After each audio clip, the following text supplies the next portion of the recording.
incertezza, con le mille domande e le mille paure. Adesso che farò?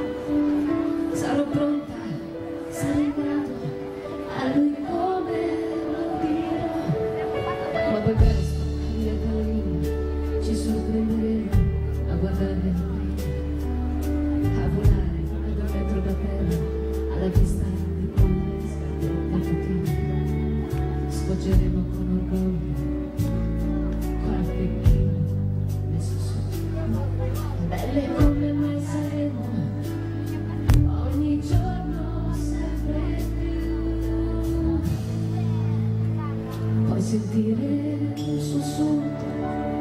un esiguo tremore, sentirlo di nuovo ci trasmetterà una scossa nel cuore, percepire la vita che si muove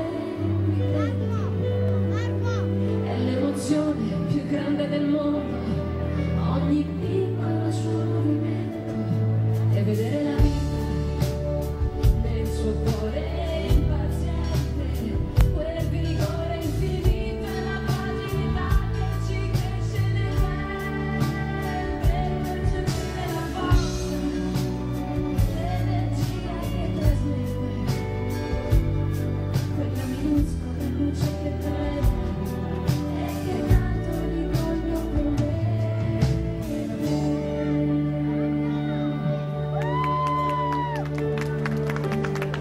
Ci sembrerà tutto così diverso, tutti saranno